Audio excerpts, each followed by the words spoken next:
Welcome to Study Loop. So to solve for this, we are going to write first the equation. We have H2 plus, this is a gas, and then we have iodine. It's also a gas, and then we have hydrogen iodide as the product. This is 2. So let's write our ice table. Ice, initial concentration, C is change in concentration, and E is equilibrium concentration.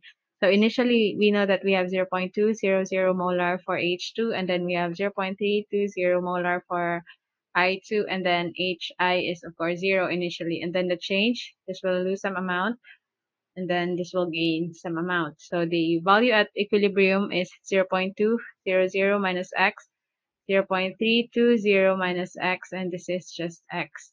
So since we have the value of Kc, remember that Kc is equivalent to the equilibrium concentration of the product, Hi.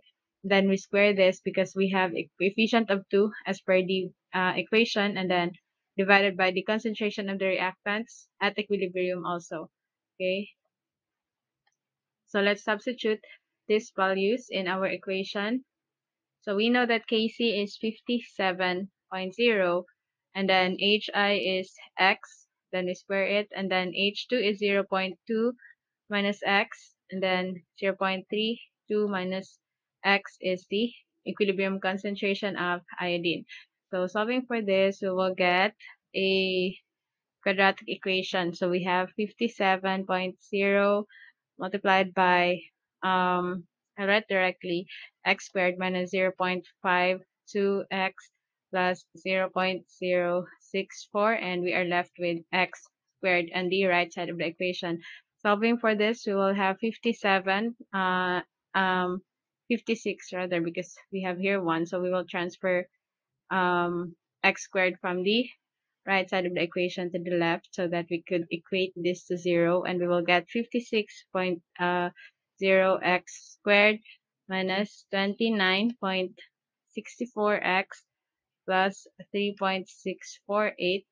This is equivalent to 0. So solving for the value of our x, the first value of x, we will calculate this using our calculator so that our solution wouldn't be too long. So x x1 will be 0.194693, and then x2, this is the second value of x, we have 0.334593. So since this is a quadratic equation, we will get two values of x, but we are solving here for the concentration, and if we are going to use this value, we will yield a negative concentration, and there's no such thing as negative concentration, so we won't be using this value of x2, and our x therefore is equivalent to this one. So now solving for the equilibrium concentration of each compound for H2.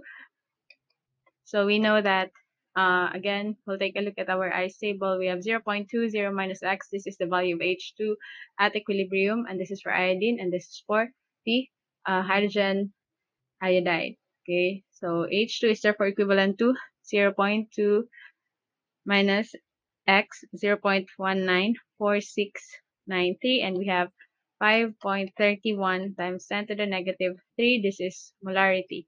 And then for iodine gas, we have 0.32 minus 0.194693, and we have 0.125 molar. And then for HI, we know that it is equivalent to X, so it's just 0.19. I'll just write this in three significant figures, 0.195. This is also molar. Okay, and that's it. These are our answers. And we're done.